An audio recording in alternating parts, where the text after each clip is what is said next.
in death. A member of Project Mayhem has a name. His name is Robert Paulson. His name is Robert Paulson.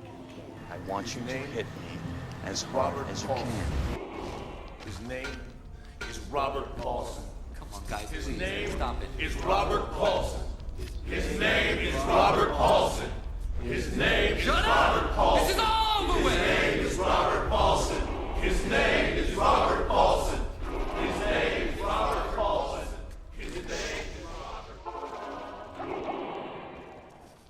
Hey guys, Weed Solo here, aka the Skeleton King. Alright, what a day it was to be a necromancer, and what a day it was to be Weed Solo. This is a video that I was starting to think about this last night, and I actually wasn't gonna run revives. I was actually just gonna run archers, but I was gonna go Act 5 Merc. And then I had realized that I had misunderstood something about Ghoul Lords. So remember when I said I had an idea, because I had done I think a sub 9 with, or a 9-minute something with skeletons, that I had an idea to do a consistent 8 to 9 minute skeleton build. Well, the idea is I would run archers and mages and Act 5 Merc and go dual curse with 125 FCR. I kind of pussied out of that. I actually think that build could work. And you might go, why would you run mages over warriors? Well, you would still summon the warriors, even though they wouldn't be very helpful. But the point would be this: with the Act 5 Merc, they can kill everything your summons can, okay? Even with all of these buffs, Act 5 Merc probably still does as much DPS as all your warriors combined, until you get like very, very, very good gear. And even then, I actually think I'd have to calculate it, because Act 5 Merc does 50k easy. Well, with good gear, he does 50k easy. He can do 50, 60k. So you really don't need that splash radius around you, which is what warriors would be doing in a map. That's one of the issues with stomping at all, is because stomping only clears a small area, and then your minions need to move, and then your minions need to move, and then your minions need to move. So the idea behind this build is I have damage around me, and then I have archers, which Ren thinks there might be an issue with their coding.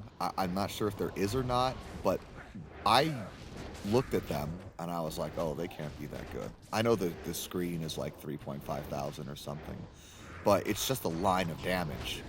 But to me, it seems like they're doing more damage than that. And oh yeah, had to make sure I was recording right there. Because it looks like, I mean, they smash, okay? This is a T3, and I'm not used to seeing, you can see these arrows flying, and they are smashing shit, okay? So if I clear the area around me, and then the archers kill things further away, then I kind of get a combination of, you know, the benefit of my Merc, but then I can still kill something not next to me, which is what like every single other class in the game can do. Except for a summoner. But so I was gonna do mages, and like mages would just be like a throw-in, because I would have had some extra skill points, and clay golems wouldn't have helped that much. I mean, I could have just ran clay golems just because they're like just always useful. They just always are good. They're just always good. Okay, I remember people were saying like golem masteries are that good anymore, and I'm like, no, everything else has gotten better or will be nerfed. And Golem Mastery is still good to just throw anywhere. It's like, oh, you have a Necro build? Have you gotten Golem Mastery? Think about it. I'm serious. Just think about it. It goes with every single goddamn fucking Necromancer build. It's like Curse Mastery. Have you used Curse Mastery yet? Okay, you're playing solo. I'll let it slide. Oh, you're playing in a group? Yeah. Curse Mastery and Golem Mastery. Okay. All right. So anyways, I was going to run dual curse because you need the amp for your Merc and the archers, and then it's like I'd have extra skill points. There's nothing really that would help me accomplish my goals.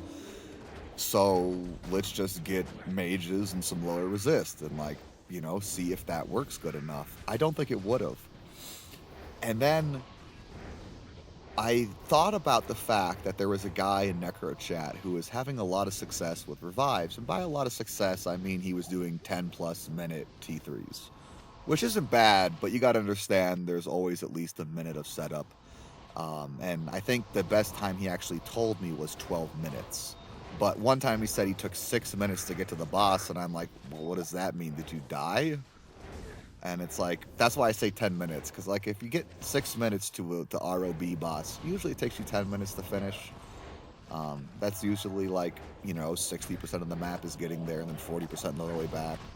Anyways, it's neither here nor there. But I went, Keith, think. What is really good about Trangs? Fire Mastery. What do Ghoul Lords have? Fire. And they have a meteor spell. And my brain started to tick. And I remember testing Ghoul Lords, and they were awful. Okay, this is before the revive nerf. Funny enough, revives were nerfed, but elemental revives were buffed. Not by a lot, but they were buffed. And I went, I remember seeing some weird stuff. Their meteor, the range seems to hit a very large radius. To me, it looks like a full screen. Now, if you actually look at the damage on it, it's not very high. It's not like anytime a meteor falls, every enemy on the screen dies. But just the fact that you have consistent screen-wide damage, because you can see the little flames on the guys at the edge, right? So that's what my Ghoul Lords are for. For one, they have pretty good single target damage. I mean, not really, actually. You can kind of see them blasting fireballs, and they don't accomplish a lot. But that's what the archers are for. So I have the archers for the area around me, and some clay golems, because they're just good. And I summon skeleton warriors, because why not? Act 1 Merc, you go, well, why not Act 5 Merc? Well, because with this build, I had revives and mages, just lower resist, so I wasn't going to run amp or dual curse. So I'm like, I'll just use the skeleton warriors that are kind of weak and clay golems to deal with the area around me, because I mean they're going to cast fire blasts, because I knew that as well. So I'm like, I don't need an Act 5 Merc to blast the area around me. I mean, it would still work. And then there's one last thing. I am using an Infinity Iron Golem, but that wouldn't be ideal. Now, I gave all this information to Senpai. I don't think this is a problem. This build would be very expensive. Conservative estimate, I'd put this build at 50 high runes. And for 50 high runes, you can make a mapping character that will accomplish the same thing, but better and faster. Would it be as cool? No, I actually think this build is really cool. Yeah, I had fun. So if this doesn't get nerfed too much, I will post everything about how to make the build. I don't think it'll get much faster. Tops 7 to 8 minutes. And that's not even that great. Alright guys, Skelly King out. GG.